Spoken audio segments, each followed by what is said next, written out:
നമസ്കാരം. ഏപ്രിൽ മാസം ആരംഭിക്കുന്നതോടുകൂടി മലയാളികളുടെ മനസ്സിലേക്ക് കടന്നു വരുന്ന പ്രധാനപ്പെട്ട ഒരു കാര്യമാണ് വിഷു. വിഷുക്കണി ഒരിക്കലും വിഷു കൈനീട്ടവുമെല്ലാം നമ്മുടെ മനസ്സിലേക്ക് ഇതെല്ലാം കടന്ന് വരുന്നതുമാണ്. കൂടാതെ വിഷുവിൻ്റെ വരവറിയിച്ച് കണിക്കൊന്ന പൂത്തുലഞ്ഞു നിൽക്കുന്നത് കാണുമ്പോൾ തന്നെ മനസ്സിൽ സന്തോഷം നിറയുന്നതുമാണ്.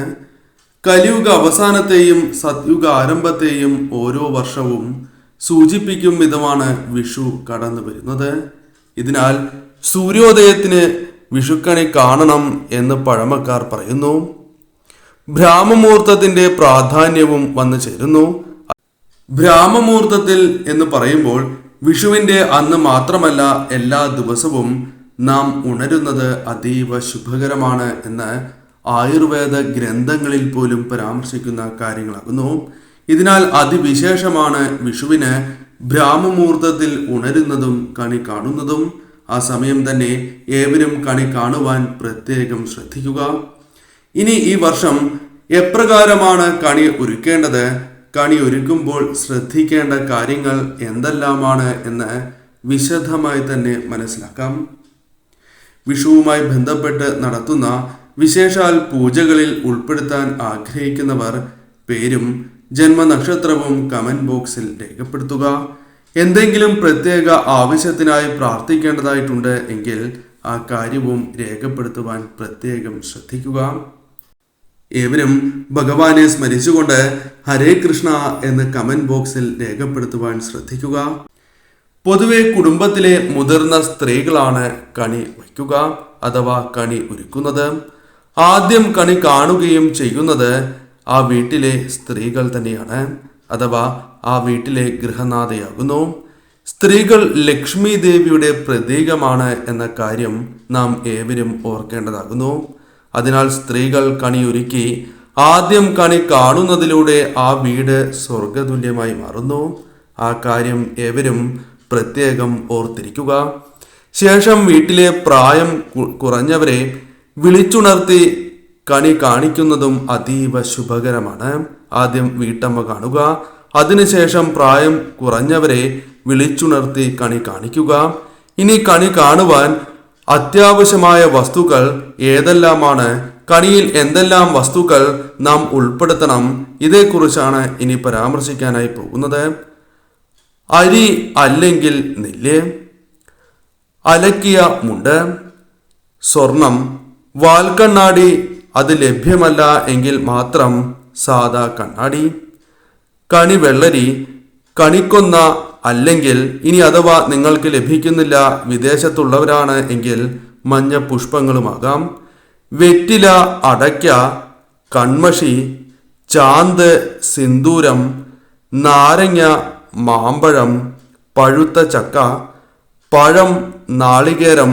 പഴം എന്ന് പറയുമ്പോൾ ഒരു പടലപ്പഴം തന്നെ എടുക്കുക.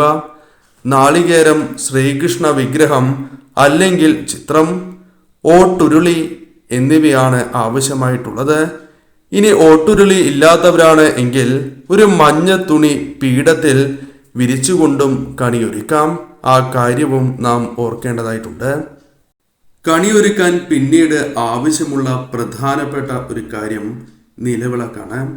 ഏവരുടെയും വീടുകളിൽ നിലവിളക്ക് ഉണ്ടാകും. എന്നാൽ നിലവിളക്കുമായി ബന്ധപ്പെട്ട ചില കാര്യങ്ങൾ മനസ്സിലാക്കേണ്ടതായിട്ടുണ്ട്.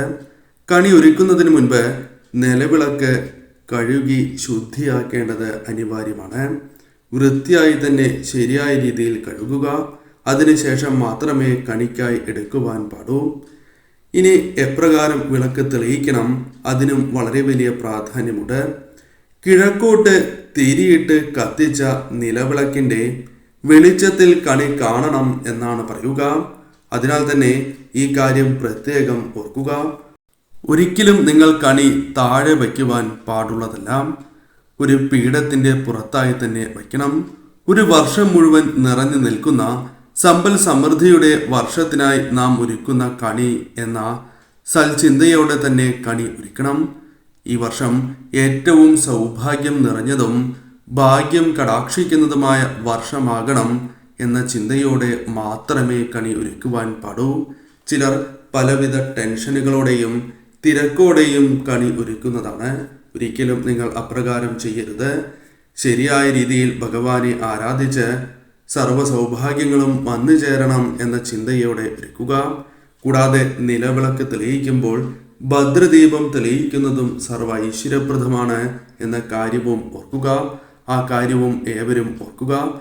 മറ്റൊരു കാര്യം, ഇന്നേ ദിവസം നെയ്വിളക്ക്, അതായത് നെയ്വിളക്ക് തെളിയിക്കുന്നത് സർവ്വ ഐശ്വര്യമാണ്. നെയ്യ് ഉപയോഗിച്ച് തന്നെ വിളക്ക് തെളിയിക്കുവാൻ ശ്രമിക്കുക. സാധിക്കുന്നില്ല എങ്കിൽ നിങ്ങൾ എപ്രകാരമാണോ വിളക്ക് തെളിയിക്കുന്നത് അതേപോലെ തന്നെ തെളിയിക്കാം. ആ കാര്യവും ഓർക്കുക. നെയ്വിളക്ക് തന്നെ തെളിയിക്കുവാൻ ഏവരും പ്രത്യേകം ശ്രദ്ധിക്കുക. കണിയിൽ വയ്ക്കുന്ന ഓരോ വസ്തുവിനും അതിൻ്റെതായ പ്രാധാന്യമുണ്ട്. ആ പ്രാധാന്യം എന്താണ് എന്ന് മനസ്സിലാക്കിക്കൊണ്ട് കണിയിൽ ഓരോ വസ്തുവും വയ്ക്കുമ്പോഴും അത് സർവ്വ ഐശ്വര്യപ്രദമായി മാറും എന്ന കാര്യവും ഓർക്കുക. അതേക്കുറിച്ചാണ് പരാമർശിക്കാനായി പോകുന്നത്. മേൽ പരാമർശിച്ചിട്ടുള്ള വസ്തുക്കൾ ഉപയോഗിച്ചാണ് വിഷുക്കണി നാം ഒരുക്കുന്നത്. അതിൽ വാൽക്കണ്ണാടി നിങ്ങൾ വയ്ക്കുന്നുണ്ട് എങ്കിൽ വാൽക്കണ്ണാടി വയ്ക്കുമ്പോൾ ഭഗവതിയെ സങ്കല്പിച്ചുകൊണ്ട് തന്നെ ഉരുളിയിൽ വയ്ക്കുക. ഭഗവതി സങ്കല്പമാണ് വാൽക്കണ്ണാടി.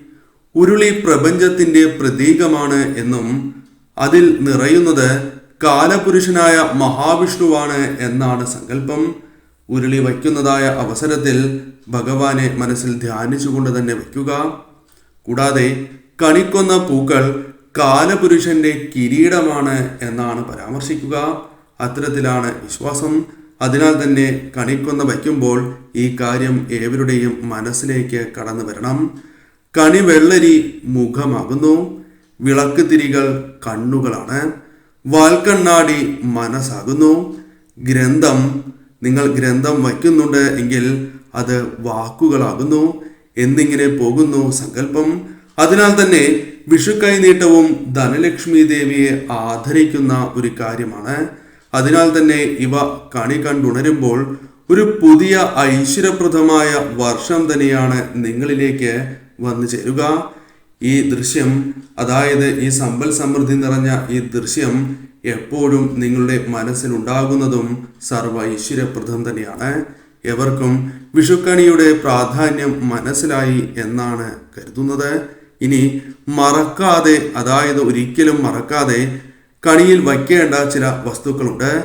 അതേക്കുറിച്ചാണ് ഇനി വിശദമായി തന്നെ പരാമർശിക്കാനായി പോകുന്നത്. തീർച്ചയായും ഈ വസ്തുക്കൾ കൂടി കണിയിൽ ഏവരും ഉൾക്കൊള്ളിക്കേണ്ടതാണ്. അതിൽ ആദ്യത്തേതായി പരാമർശിക്കുന്നത് നാണയമാണ്. നാണയത്തുട്ടുകൾ തീർച്ചയായും നിങ്ങൾ കണിയിൽ വയ്ക്കേണ്ടത് അനിവാര്യമാണ്. സമ്പൽ സമൃദ്ധി ആ വീടുകളിൽ നിറയും എന്നാണ് പരാമർശിക്കുവാൻ സാധിക്കുന്നത്.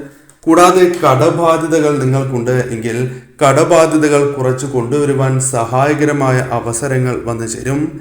സാമ്പത്തികപരമായ ഉയർച്ച നിങ്ങൾക്ക് വന്നു ചേരും എന്ന കാര്യവും ഓർക്കുക.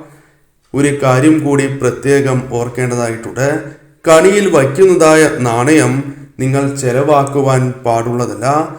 പണം എവിടെയാണോ സൂക്ഷിക്കുന്നത് അവിടെ വയ്ക്കുന്നതാണ് ഏറ്റവും ശുഭകരം എന്ന കാര്യം ഓർക്കുക. അത് ചെലവാക്കാതെ കയ്യിൽ തന്നെ അല്ലെങ്കിൽ വീടുകളിൽ തന്നെ സൂക്ഷിക്കുക. മറ്റൊന്ന് മുല്ലപ്പൂവാണ്. മുല്ലപ്പൂ കണിയിൽ വയ്ക്കുന്നത് അതീവ ശുഭകരമാണ്. തീർച്ചയായും ആ വീടുകളിൽ ഉയർച്ച വന്നു ചേരും എന്നാണ് പരാമർശിക്കുക. കൂടാതെ ആ വീട്ടിലെ സന്താനങ്ങൾക്ക് ഉയർച്ച വന്നു ചേരും. സന്താനങ്ങളുമായി ബന്ധപ്പെട്ട് ദുരിതങ്ങൾ അനുഭവിക്കുന്നവരാണ് എങ്കിൽ, വിഷമതകളുണ്ട് എങ്കിൽ ഒരു പരിധിവരെ അത്തരം പ്രശ്നങ്ങൾ പരിഹരിക്കുവാൻ കണിയിൽ മുല്ലപ്പൂ വയ്ക്കുന്നതിലൂടെ സാധിക്കും എന്നാണ് വിശ്വാസം. കൂടാതെ മനസമാധാനം നിങ്ങളുടെ വീടുകളിലേക്ക് കടന്നു വരും എന്ന കാര്യവും ഓർക്കുക. മനസ്സിന് ശാന്തി ലഭിക്കുവാനും മനക്ലേശങ്ങൾ ഒരു പരിധിവരെ അകലുവാനും സഹായകരമാണ് മുല്ലപ്പൂ എന്ന കാര്യവും ഓർക്കുക. ഭഗവാന് മാലയായി തന്നെ മുല്ലപ്പൂ വയ്ക്കാവുന്നതാണ്. മാലയായി ഇടുക. എന്നാൽ മാലയായി ഇടുമ്പോൾ തീർച്ചയായും ആ മുല്ലപ്പൂവിന് കേടുപാടുകൾ ഇല്ല എന്ന കാര്യം പ്രത്യേകം നിങ്ങൾ ഓർത്തിരിക്കേണ്ടതാകുന്നു. അതിനാൽ ഈ ഒരു കാര്യവും പ്രത്യേകം ഓർക്കുക. മറ്റൊരു പ്രധാനപ്പെട്ട വസ്തു തുളസിയിലയാണ്. തുളസിയില ശ്രീകൃഷ്ണ ഭഗവാന്റെ വിഗ്രഹത്തിൻ്റെയോ ചിത്രത്തിൻ്റെയോ കാൽപാദങ്ങളിൽ വയ്ക്കുക എന്ന കാര്യമാണ് ചെയ്യേണ്ടത്. എന്നാൽ ഒരു കാര്യം നിങ്ങൾ പ്രത്യേകം ഓർക്കുക, പലരും കാണിക്കുന്നതായ അബദ്ധമാണ് ഇത്. പലരും കണി ഒരുക്കുന്നതായ സമയം, അത് രാത്രിയോ സന്ധ്യാസമയത്തോ പലരും തുളസി പറിക്കും. ഒരിക്കലും നിങ്ങൾ ചെയ്യരുത്. സന്ധ്യാസമയത്തോ രാത്രിയിലോ വൈകുന്നേരം സമയങ്ങളിലോ തുളസി പറിക്കുന്നത് ശുഭകരമല്ല. അതിനാൽ തന്നെ കണി ഒരുക്കുന്നതിൻ്റെ അന്ന് രാവിലെ തന്നെ നിങ്ങൾ തുളസി പറിച്ച് വയ്ക്കുക, അല്പം വെള്ളം നനച്ച് വയ്ക്കുക. തീർച്ചയായും നിങ്ങൾ ഇപ്രകാരം ചെയ്യുന്നതാണ് ശുഭകരം.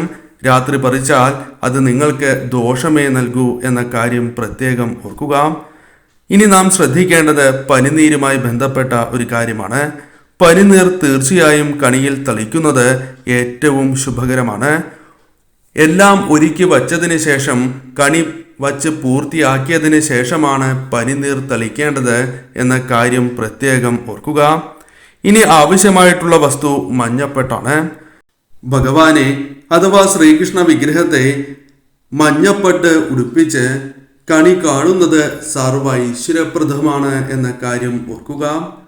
അതിനാൽ തീർച്ചയായും ഇത്തരത്തിൽ തന്നെ കണി കാണുവാൻ ഏവരും പ്രത്യേകം ശ്രദ്ധിക്കേണ്ടതാണ്. ആ കണി തീർച്ചയായും നിങ്ങളുടെ ജീവിതത്തിൽ ഉയർച്ച മാത്രമേ നൽകൂ. ഏവർക്കും സാധിക്കുന്നതായ ഒരു കാര്യം തന്നെയാണ്. പുതിയൊരു മഞ്ഞപ്പട്ട് തന്നെ വാങ്ങി ഇപ്രകാരം ചെയ്യുവാൻ ഏവരും ശ്രദ്ധിക്കുക. എന്നാൽ കണി കണ്ടതിന് ശേഷം ഈ മഞ്ഞപ്പട്ട് ഒരിക്കലും മാറ്റിവെക്കുവാൻ പാടുള്ളതല്ല. ആ മഞ്ഞപ്പട്ട് വൃത്തിയായി തന്നെ മടക്കി പൂജാമുറിയിൽ സൂക്ഷിക്കുന്നത് സർവ ഐശ്വര്യപ്രദമാണ് എന്ന കാര്യം ഓർക്കുക. അടുത്ത ഒരു വർഷം തീർച്ചയായും ഈ മഞ്ഞപ്പട്ട് പൂജാമുറിയിൽ തന്നെ സൂക്ഷിക്കുക. ഈ കാര്യങ്ങളാണ് പ്രധാനമായും കണിയുമായി ബന്ധപ്പെട്ട് പരാമർശിക്കുവാൻ സാധിക്കുക. തീർച്ചയായും ഈ കാര്യങ്ങൾ ശ്രദ്ധിച്ച് ഏവരും കണി ഒരുക്കുക. അടുത്ത ഒരു വർഷം ഏറ്റവും ശുഭകരമായ ഫലങ്ങൾ തന്നെ ജീവിതത്തിലേക്ക് വന്നു ചേരട്ടെ എന്ന് ഞാനും പ്രാർത്ഥിക്കുന്നു. ഏവർക്കും വിഷു ആശംസകൾ.